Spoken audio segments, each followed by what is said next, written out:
Hello students, so today we are going to start with digestion process और हम buccal cavity और stomach का आज पूरा करेंगे. So the digestion starts in the buccal cavity itself because here we have three types of salivary glands और वो saliva secret करेंगे जिसमें कुछ एंजाइम्स है जो डाइजेशन प्रोसेस को स्टार्ट करेगा. Okay, so in case of buccal cavity every day around 1 to 1.5 liters of saliva is secreted. Okay, और इनका जो pH है वो स्लाइटली अल्कलाइन होता है. लेकिन फिर भी हम लिखते वक्त इसको 7.6 सॉरी 6.7 टू 7.5 के आसपास लिखते हैं pH.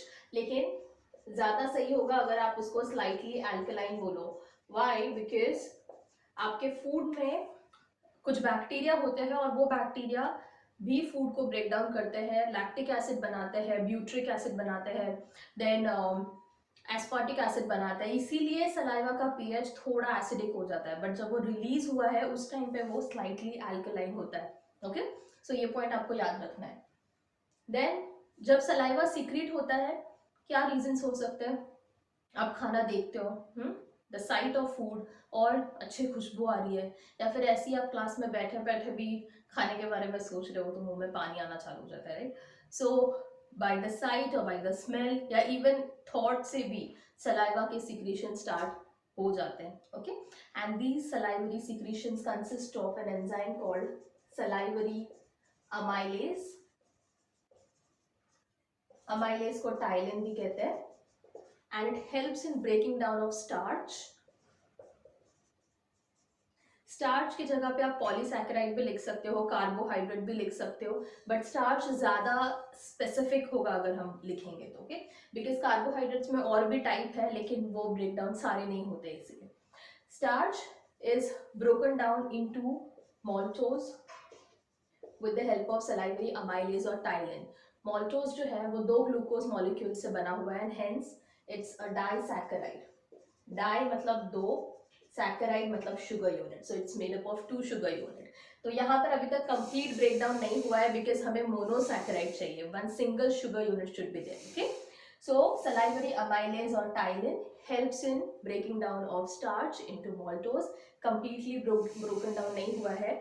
Moreover, आप सारा का सारा खाने यहीं पर इतना टाइम च्यू नहीं करते हो ना, इसीलिए कंप्लीट ब्रेकडाउन भी नहीं होता है सलाइवरी अमाइलेज की वजह से. Okay, apart from this you have sodium ions, potassium ions, chloride ions, bicarbonate ions.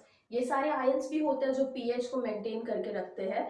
And specially chloride ion is very important because ये एक्टिवेट करता है आपके सलाइवरी अमाइलेज को. Okay, apart from this, our saliva consists of lysozyme which dissolves the bacterial cell wall. और इसी वजह से आपके फूड में अगर कोई बैक्टीरिया है तो उसको डिस्ट्रॉय करने के लिए एक टाइप ऑफ इम्यूनिटी प्रोवाइड करेगा lysozyme. It's a non specific immunity क्योंकि ये एक पर्टिकुलर बैक्टीरिया को टारगेट नहीं करता है, मेजॉरिटी बैक्टीरिया पे एक्ट करेगा. ओके, सो ये था हमारा केमिकल डाइजेशन बिकॉज यहाँ पर एंजाइम इन्वॉल्व है. लेकिन फिजिकल या मैकेनिकल डाइजेशन भी होता है with the help of your teeth. तो पहले टीथ मैस्टिकेट करते हैं, ब्रेक उसको छोटे छोटे पीसेस में ब्रेक डाउन करते हैं. सलाइवा के साथ मिक्स भी हो रहा है at the same time because of the movement of your tongue. फिर डाइजेशन भी चल रहा है because of salivary amylase. And finally एक बॉल जैसा फॉर्म होगा that is called as bolus. जब फूड और सलाइवा मिक्स हो जाता है और बॉल जैसे फॉर्म होता है उसको बोलस कहते हैं. जब आपका टंग पैलेट को टच होगा तो ये बोलस जो है that would be pushed towards the down side, downward direction में, और इसको हम स्वैलोइंग या डीग्लूटेशन कहते हैं. अपर पार्ट तो अपर पार्ट जो है वो वॉलंटरी है, लेकिन उसके बाद इनवॉलंटरी आपके कंट्रोल में नहीं होगा. So with the help of peristaltic movement जो ईसोफेगस में स्टार्ट होती है, फूड जो है वो स्टमक तक कैरी या ट्रांसपोर्ट किया जाता है. ओके, इसके आगे का जो प्रोसेस है स्टमक का हम अभी तुरंत डिस्कस करेंगे, लेकिन उसके पहले आप ये फटाफट नोट डाउन कर लो. Okay, then talking about stomach. Stomach में बच्चा पार्टी पहले एक सिफेलिक फेज होता है। ये जो सिफेलिक फेज है ये एक्टिवेट होता है बिकॉज जो मैंने पहले आपको डिस्कस करा, आप खाना देखते हो या उसकी खुशबू आ रही है या फिर आप उसके बारे में सोच रहे हो, तभी जो सीक्रेशन स्टार्ट होता है वो वेगस नर्व की वजह से होता है। okay? और ये एक्चुअल खाना खाने से पहले ही ये प्रोसेस स्टार्ट हो जाता है, that is the cephalic phase. वेराज जो गैस्ट्रिक फेज है ये आप खाना खाने स्टार्ट करोगे उसके बाद आएगा, and this gastric phase also releases gastric juices. यहाँ पर भी गैस्ट्रिक जूसेस स्टार्ट हो जाते हैं लेकिन यहाँ पर ज्यादा होते हैं, and this is under the effect of hormone gastrin जो जी सेल्स से रिलीज होते हैं। ओके, सो इसकी वजह से गैस्ट्रिन हार्मोन जो है वो गैस्ट्रिक ग्लैंड्स को स्टिम्युलेट करता है गैस्ट्रिक जूसेस सीक्रेट करने के लिए, as well as gastric motility बढ़ाता है। सो स्टमक का जो चर्निंग मूवमेंट है इसकी वजह से मैकेनिकल डाइजेशन भी होगा एंड जूसेस की वजह से केमिकल डाइजेशन भी होगा। तो गैस्ट्रिक जूसेस में हमने पहले चीफ सेल्स या पेप्टिक सेल्स या जाइमोजन देखे थे, ये रिलीज करते हैं pepsinogen, prorennin and gastric lipase. Okay, peptic cells या जाइमोजन या चीफ सेल्स ये तीन एंजाइम रिलीज करते हैं।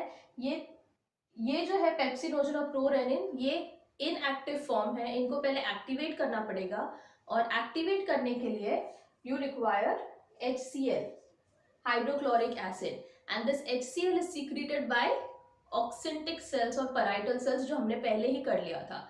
सो HCl क्या करता है, पेप्सिनोजन को कन्वर्ट करता है इनटू पेप्सिन और प्रोरेनिन को कन्वर्ट करता है इनटू रेनिन। डबल N याद रखना है बिकॉज और एक हमारे पास एंजाइम है RENIN जो कि किडनी से रिलेटेड है, तो वो हम बाद में करेंगे, लेकिन अभी के लिए याद रखो जब आप डाइजेशन से डील कर रहे हो we have a double N वाला rennin. Okay, so pepsinogen is converted into an active form called pepsin, or prorenin is also converted into active form called renin, but this enzyme is specially related to infants. infants मतलब 1 साल से छोटे जो बच्चे होते हैं उनमें, adults में प्रोरेनिन नहीं होता। इनका भी जो काम है रेनिन का वो पेप्सिन ही करता है हमारे केस में। ठीक है, सो इनके काम देख लेते हैं। फर्स्टली पेप्सिनोजन इनएक्टिव था, HCl मतलब एसिडिक एनवायरनमेंट में एक्टिवेट हो जाता है into pepsin. Now this pepsin what it does, it breaks down proteins into peptones and proteoses. Very important है, लिख लो इसको कि pepsin helps in breaking down of proteins into peptones and proteoses. Complete protein breakdown हो गया सारे के सारे? No, okay, ऐसा जरूरी नहीं कि सब ब्रेकडाउन हो जाएगा, okay, but majority proteins will get converted into peptones and proteoses over here. Okay, moving on to prorenin. इसका भी activated form क्या है? Renin. Now this renin helps in breaking down of milk protein. Milk protein कौन सा है? Milk protein is casein. Okay, इसके लिए लिख रही हूँ मैं. This milk protein is broken down into paracasein by what? By rennin. किसमें? इन्फेंट्स में। तो इसका मतलब अगर अडल्ट्स में रेनिन नहीं है तो ये काम कौन कर रहा है? ये भी काम पेप्सिन ही कर रहा है। Okay, then this paracasein it reacts with calcium to form calcium paracaseinate. Okay, and then this calcium paracasinate is again converted into peptones and proteoses by what? By pepsin. ठीक है, एक बार रिपीट कर रही हूँ. We have pepsin which breaks down proteins into peptones and proteoses. We have renin. In infants it breaks down milk protein called casein into paracasin.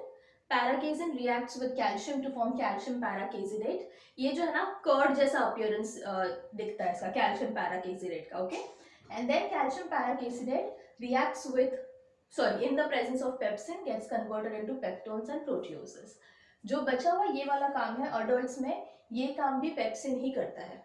या so pepsin you can see is a type of proteolytic enzyme जो proteins के breakdown के लिए जरूरी है। Similar thing goes with rennin also. ये जो gastric lipase है, सी लाइपेज आपको कहीं पर भी दिखेगा, उसका एक ही काम आप लिखो, lipids is broken down into fatty acids and glycerol. Lipids is broken down into fatty acids and glycerol with the help of lipase, whether it be pancreatic lipase, whether it be intestinal lipase or gastric lipase, कहीं पर भी lipase हो यही काम करेगा। लेकिन gastric lipase एकदम negligible amount of fats को ब्रेक डाउन करता है, एकदम नेग्लिजिबल। व्हाई? बिकॉज पहले तो एक एसिडिक मीडियम है, इसीलिए लाइपेज ठीक से काम नहीं कर पाता है। इवन जो अमाइलेज आया था सलाइवा से, वो भी एसिडिक एनवायरनमेंट में काम नहीं कर पाता है। Okay, so this is one reason. And secondly, bile juices जो है वो पहले फैट के मॉलिक्यूल्स को छोटे छोटे पार्ट्स में ब्रेक डाउन करता है, जिसको हम एमल्सिफिकेशन कहते हैं। वो स्टमक के बाद होता है, मतलब स्मॉल इंटेस्टाइन में, डुओडेनम रीजन में पहले वो बाइल जूसेस आते हैं। अगर हमने पढ़ा था ना, जितना आप इन सरफेस एरिया बढ़ाओगे किसी सब्सटेंस का, उतना ज़्यादा आसान होगा उसके ऊपर एक्ट करने के लिए। तो यहाँ पर अभी तक बाइल जूसेस आए ही नहीं है, है ना, वो तो स्टमक के बाद आने वाले हैं। सो बाइल जूसेस जब उसको इमल्सिफाई करेंगे तब लाइपेज के लिए ज़्यादा इजी हो जाएगा फैट्स को डाइजेस्ट करना। ओके, तो वो भी नहीं हुआ है। सो दो रीजंस है जिसकी वजह से गैस्ट्रिक लाइपेज एकदम नेग्लिजिबल अमाउंट ऑफ लिपिड्स को डाइजेस्ट करेगा। Okay, I hope you are clear with this. Gastric lipase का इसीलिए यहाँ पर इतना कुछ इंपॉर्टेंट काम नहीं है। मेजॉरिटी जो गैस्ट्रिक जूसेस है वो प्रोटीन्स के ब्रेकडाउन के लिए ही जरूरी है। I hope you are clear with this.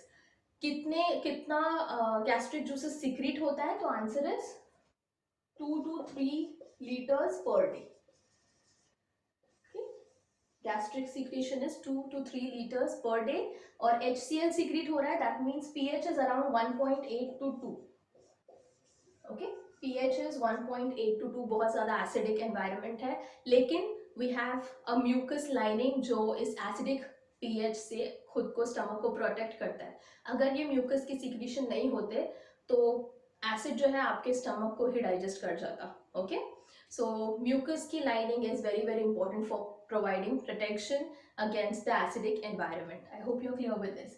So stomach में पेप्सिनोजन, प्रोरेनिन, गैस्ट्रिक लाइपेज तीनों इंपॉर्टेंट है। इसके अलावा हमने HCl, मैंने आपको बताया कि कौन सीक्रेट कर रहा है, ऑक्सेंटिक सेल्स। वो कासल्स इंट्रिंसिक फैक्टर भी सीक्रेट करता है, which is very important for absorption of vitamin B12।